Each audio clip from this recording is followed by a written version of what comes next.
Hello friend, chapter number આપણે અત્યારે ચાલી રહ્યું છે 12. એમાં અગત્યનું ગઈ વખતે આગળના વિડીયોમાં દાખલો અધૂરો રહી ગયેલો, ખબર નહીં હવે અત્યારે ટેકનિકલ પ્રોબ્લેમ બહુ થયા કરે છે. ઓકે, તો આપણે જોઈ લઈએ. અગત્યના 2 દાખલા છે 9 અને 10 ખાસ. ડાયરેક્ટ હું એનો ગ્રાફ બનાવી દઉં છું.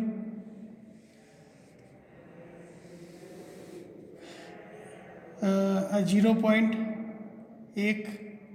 2 3 4 5 6.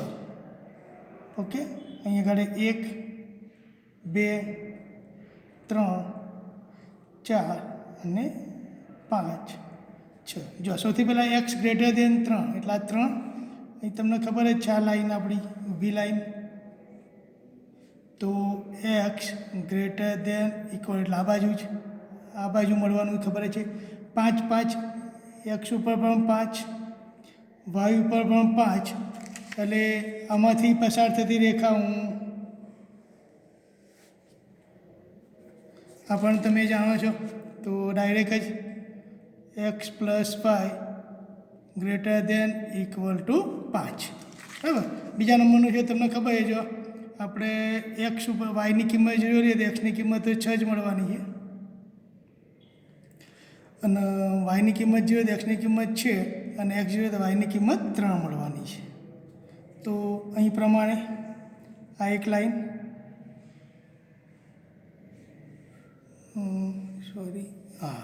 ઓકે. તો તમે જો અહીં આગળ આ આપણો ઉકેલ પ્રદેશ છે. થોડી ત્રાસી લાઈન છે. જરા અહીંયા આગળ એક પોઈન્ટ આવશે, એક્સની કિંમત 3. આ જે લાઈન આપણે મેં દોરી હમણાં એ છે કે ભાઈ આ 2 અને આ ઉપરની લાઈન ઓકે આ રહીએ. આની સાથે એક્સની કિંમત 3 લઈશું તો વાયની કિંમત 2, એટલે એક બિંદુ અહીંયા 3 અને 2 મળે છે. એટલે કે આ બિંદુ, ઓકે, એક આ બિંદુ. તો અહીંયા આગળ તમે જુઓ તો હું જરા લખી દઉં છું. તો ઉકેલ માટેના જે બિંદુઓ જે છે અહીંયા આગળ આપણી પાસે ઉકેલ માટેના જે બિંદુઓ છે, એક તો બિંદુ મુખ્ય વસ્તુ જે શીખવાની છે એ જોઈ લેજો ખાસ. આ ગ્રાફને બધું તમને આવડે 3 અને 2. બીજું એક બિંદુ 4 અને 1 છે, અને ત્રીજું બિંદુ 6 અને 6. તો આ જરા ખાસ તમે તમારી રીતે ચેક કરી લેજો. ઓકે, અહીં આગળ આપણા માટે જે ઝેડ છે, ઝેડ આપણને ખબર છે કે Z is equal two -x + 2y. બરાબર. એની કિંમતો આ એક કિંમત મૂકીને જોશો તો આ 2 અને આ -6. પ્રશ્ન શું છે? ચલો, મહત્તમ મૂલ્ય. તો અહીંયા આગળ આ મહત્તમ છે એક. તમે જો કે આપણા માટે આ અસીમિત છે, તો ડાયરેક્ટ આપણે ચેક કરવાનું મહત્તમ માટે. જો આ ઝેડ એટલે કે -x આપણે અહીંયા આગળ ચેક કરીએ. -x મહત્તમ છે એટલે ગ્રેટર દેન 1 લેવાના. બરાબર. ચલો, હવે આનું આપણો પોઈન્ટ તમને ખબર જ છે, ખાસ અગત્યનું. ભાઈ એક્સની કિંમત 0 તો વાયની કિંમત 1/2, અને વાયની કિંમત 0 તો એક્સની કિંમત -1. ઓકે, ચલો એક્સની કિંમત -1 તો અહીંયા આગળ છે આ -1. ઓકે, અને વાયની કિંમત 1/2 એટલે અહીંયા. તો તમે અહીંથી લાઈન દોરો છો, આ લાઈન તૂટક લાઈન. જો આપણા ઉકેલ પ્રદેશ છે એમાંથી આ તૂટક લાઈન આ રહીએ, એટલે કે -x 2y ગ્રેટર દેન 0. તો આની અંદર આવી ગયો એટલે આ કોમન પ્રદેશ થઈ ગયો અહીંયા આગળ. બરાબર. તો અહીંયા આગળ સામાન્ય પ્રદેશ મળે છે ભાઈ, સામાન્ય પ્રદેશ મળે છે. સામાન્ય પ્રદેશ મળે, યાદ રાખો, સામાન્ય પ્રદેશ મળે તો મહત્તમ કિંમત શક્ય નથી. મહત્તમ કિંમત શક્ય નથી. ક્લિયર? તો હું વિચારું તમે સમજી શક્યા છો. જો બીજો પ્રશ્ન છે એવો ને એવો અહીંયા આગળ પ્રશ્ન નંબર 10. ઓકે, પ્રશ્ન નંબર 10. જો આપણી પાસે કિંમત આપેલી છે કે આ વિધેય x - y <-1 વાળા માટે ચલો એક્સની કિંમત 0, વાયની એક્સની કિંમત 0 તો માઇનસ અને માઇનસ પ્લસ એક જ થવાના. વાયની કિંમત 0 તો એક્સ -1 એક આ થઈ ગયું. બીજા નંબરનું છે માઇનસ એક્સ વાય બરાબર લેસ દેન ઇક્વલ ટુ 0. ચલો આ તો તમને ખબર આની કિંમત શોધવી અઘરી છે, તો આ પદને બરાબરની બીજી બાજુ બરાબર માનીને ચાલો. માઇનસ એક્સ પ્લસ વાય બરાબર 0 માનીને ચાલો, તો y is equal to x. Y is equal to એક્સનો મતલબ તમને ખબર પડી ગઈ કે ભાઈ એક્સની કિંમત જેટલી હોય એટલી જ વાયની હોય. આ 1 હોય તો આ પણ 1 હોય, આ 2 હોય તો આ પણ 2 જ હોય. ક્લિયર? ચલો તો હવે આનો આલેખ જોઈએ.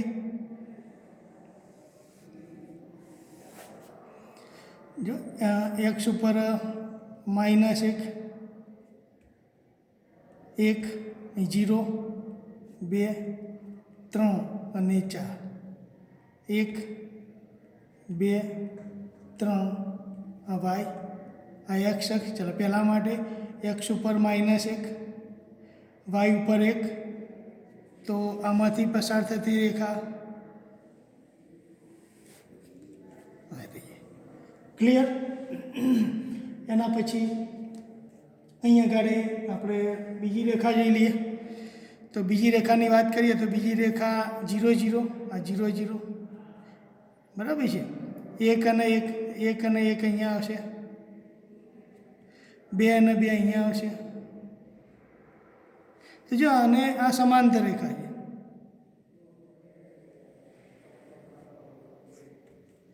હવે તમે આનો ઉકેલ જુઓ આના માટે, તો તમે 0, 0 તો આની 0, 0 આના માટે વાત કરીએ તો 0, 0 એ લેસ દેન -1 ના ખોટું છે બરાબર. 0 તો 1 કરતાં મોટા થઈ ગયા -1 કરતાં, તો મતલબ કે આનો ઉકેલ પ્રદેશ ઉપર છે.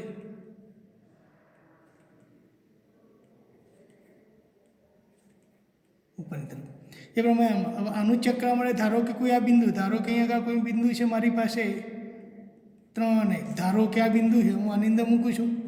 આ આપણે ચેક કરીએ, અહીંયા આગળ ચેક ચાલે છે. તો એક્સની આ રેખાનું સમીકરણ હતું આપણું આ રીતે -x + y લેસ દેન 0. આપણે એક કોઈક બિંદુ ધારી લેવાનું, કારણ કે 0, 0 થી આ નક્કી કરવું અઘરું છે. તો આવું હોય તો એક બિંદુ ધારવાનું, એ પણ બધા આવી ગયેલા પોઈન્ટ છે આપણે. તો -x + y લેસ દેન 0, એક્સની કિંમત -3 અને 1 લેસ દેન 0, -2 લેસ દેન 0 બરાબર છે. તો -2 લેસ દેન 0 સાચું છે, સાચી વાત છે. તો મતલબ કે ઉકેલ આ તરફ છે. તો તમે જુઓ અહીં આગળ તો ઉકેલનો સામાન્ય પ્રદેશ જ નથી, સીમિત અસીમિતની વાત જ નથી. તો બંનેનો સામાન્ય પ્રદેશ મળતો નથી. મતલબ કે મહત્તમ કે ન્યૂનતમ અહીં આગળ કોઈ કિંમત આપણા માટે શક્ય નથી. માટે અહીં આગળ મહત્તમ પૂછીએ તો z is equal to x plus વાયનું મહત્તમ મૂલ્ય શક્ય નથી. કારણ કે કોમન વિસ્તાર થાય તો તમે અંદર શોધો, આમાં કોઈ કોમન વિસ્તાર જ થતો નથી, તો શોધવાનો તો કોઈ પ્રશ્ન રહેતો નથી. ચલો ઓકે, ચાલો હવે સ્વાધ્યાય 12.1. અત્યાર સુધી આપણે તમને સમીકરણ બનાવીને આપેલા હતા. હવે આની અંદર સમીકરણ આપણે બનાવવાના છે. જો પ્રશ્ન છે રેશમા, જેમાં વિટામિન એના ઓછામાં ઓછા 8 એકમ, વિટામિન એના ઓછામાં ઓછા 8 એકમ બરાબર. તો અહીંયા આગળ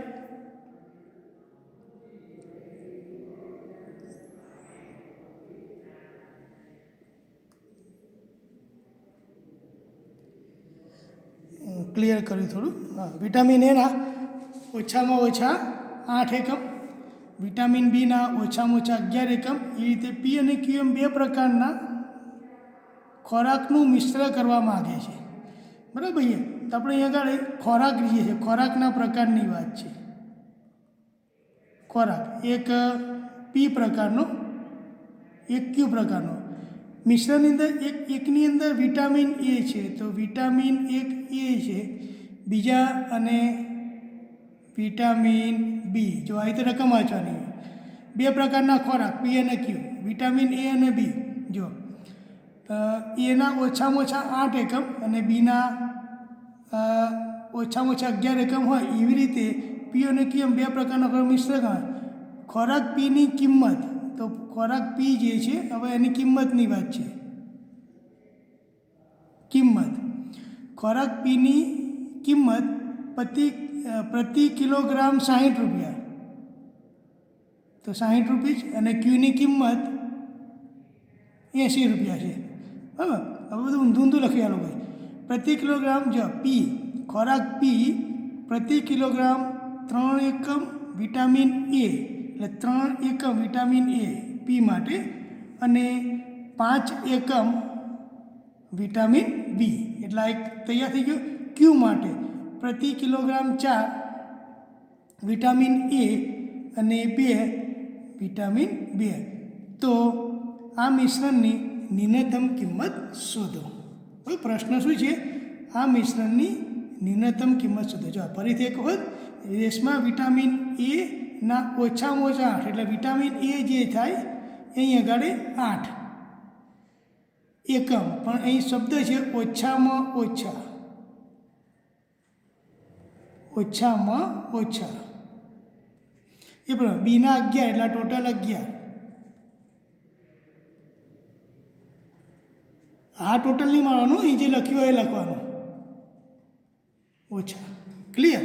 હવે જો અહીં આગળ પ્રશ્ન શું છે? આ મિશ્રણની ન્યૂનતમ કિંમત શોધો. તો આપણે લખીએ કે પી પ્રકારનો જે ખોરાક છે એ એક્સ બરાબર, એના અહીં આગળ એક્સ એકમ બનાવવામાં આવે છે. એટલે કે ધારો કે પી પ્રકારના એક્સ એકમ અને ક્યુ પ્રકારના વાય એકમ. હવે તમને કિંમત ખબર છે, તો મિશ્રણ ન્યૂનતમ કિંમત, તો આપણો જે હેતુ જે છે, હેતુ કિંમત નાનામાં નાની બનવી જોઈએ. કિંમત એટલે કે ઝેડ બરાબર 60x કિંમત અને 80y ન્યૂનતમ. ટૂંકમાં ન્યૂનતમ કિંમત. હવે મર્યાદાઓની વાત છે. મર્યાદા જો આ એક્સ, તો 3x બરાબર, આમાં ક્યુમાંથી વાય 4, ઓછામાં ઓછા 8 એકમ. ઓછામાં ઓછા તો આપણે વધુમાં વધુ ગ્રેટર દેન ઇક્વલ ટુ 8 લખવાનું. ઓછામાં ઓછા હોય તો આ વધુ લખવાનું. બરાબર. એ પ્રમાણે આ 5x 2y વધુમાં વધુ 11. અને આ તો ખબર જ છે કે એક્સ અને y always greater than equal to 0. બસ આ સમીકરણ બની ગયા. આ સમીકરણ બની જાય આપણી પાસે, પછી આપણે શું શોધવાનું? એનો ઉકેલ શોધવાનો. હવે આ તો તમને આવડે જ છે ડાયરેક્ટ, બરાબર. છતાં પણ આપણે એક દાખલો જોઈ લઈએ એનો.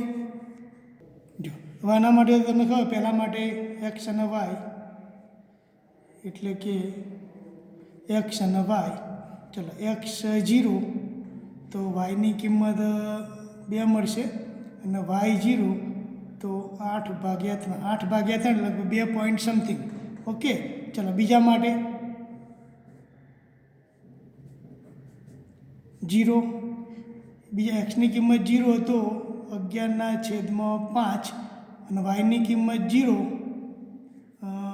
ચલો એક્સની કિંમત 0 બરાબર છે, અને જો વાયની કિંમત 0 હોય, વાયની કિંમત એક્સની કિંમત આપણે 0 બનાવી તો અહીં 2 થશે, 2. અને વાયની કિંમત 0 તો આ 11/5. ક્લિયર?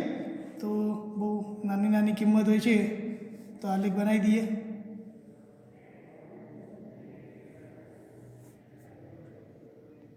જીરો, 1, 2, 3, 11 એટલે 5 જેવું પડીએ. 4, 5, 6, 1, 2 3 4 5 ચલો પહેલા માટે એક્સ ઉપર 8/3 8/3 એટલે 3 દુ 6 એટલે 2 પોઈન્ટ સમથિંગ લગભગ અહીંયા આગળ છે બરાબર છે અને વાયની કિંમત 2 તો આ એક આલેખ થઈ ગયો તૈયાર ઓકે આ પહેલું હતું આપણી પાસે 3x 4y greater than equal two 8 પછી એ પ્રમાણે આગળ તમે બીજામાં જુઓ તો ભાઈ એક્સની કિંમત 11/5 11/5 એટલે લગભગ 2 પોઈન્ટ સમથિંગ એટલે 2 પોઈન્ટ સમથિંગ અહીં ક્યાંક હશે અહીંયા આગળ અંદાજિત ઓકે અહીંયા આગળ થોડુંક મોટું આના કરતાં કારણ કે 2.5 જેવું થાય બરાબર અને 11/2 એટલે 5 અહીંયા આગળ અંદાજિત ઓકે ચલો આ બે કિંમતો તો હું જરા એના આ રીતે દોરી દઉં આ કિંમત ક્લિયર જો હવે બંને ગ્રેટર જ છે તો આપણો જે ઉકેલ પ્રદેશ છે આમ જ દેવાનો છે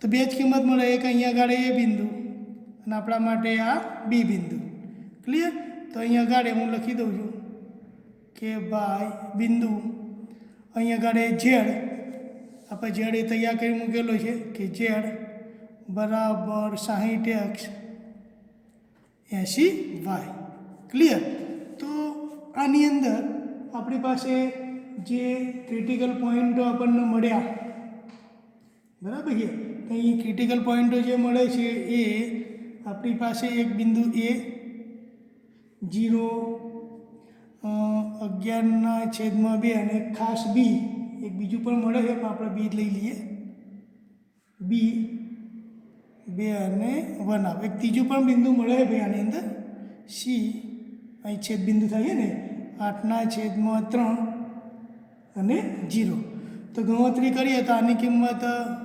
440 160 100 તો બેમાંથી કોઈ એક જવાબ આપણને મળે આપણને ન્યૂનતમ પૂછેલું તો આ ન્યૂનતમ મિનિમમ બરાબર આપણે ચેક કરવું પડે અહીંયા ગાડી બરાબર આના માટે આપણે એક ચેક કરવું પડશે તો ચેક કરવા માટે તમે જુઓ તો આપણી પાસે જો આ ક્યાંક આ અસીમિત પ્રદેશ આવે અને અસીમિત પ્રદેશ આવે ચેક કરવું પડે તો ઝેડ 160 લેવાના એટલે કે 60x 80y less than minimum છે 160 બરાબર છે તો આપણે અહીં આગળ ચેક કરીએ તો જો બધામાંથી 20 કોમન નીકળી જશે 20 વડે બધામાં ભગાય 20 વડે ભાગવા તો અહીં 3 થઈ જશે 20 વડે ભાગવા 4 થશે અને 8 થઈ જશે ક્લિયર આનો આલેખ દોરીએ તો આ તમે જુઓ તો બિંદુ એક્સ અને વાય એક્સની કિંમત 0 લઈએ તો વાયની કિંમત 2 મળશે અને વાયની કિંમત 0 લઈએ તો 8/3 તો વાયની કિંમત 2 એટલે આ રહ્યું આ વાયની જ કિંમત છે ક્લિયર અને બીજા નંબરનું જે છે એ બીજા નંબરનું બિંદુ આપણા માટે ઓકે એક્સ ઉપર 8/3 એટલે 3 દુ 6 સમથિંગ અહીંયા ક્યાંક જ છે ઓકે તો અહીંયાથી આ એક તૂટક રેખા નીકળે છે આવી કારણ કે આ નીચે આવી થોડીક નીચે મતલબ કે કોમન વિસ્તાર નથી બનતો કોમન ન બને માટેની ન્યૂનતમ કિંમત આ એની 160 જ એની હોય તો હવે તમે હું આશા રાખું કે સમજ્યા હશો બરાબર આ પ્રકારના ક્વેશ્ચનો બધા આવ્યા કરશે ઓકે બાય બાકીનું નેક્સ્ટ વિડીયોમાં જોઈશું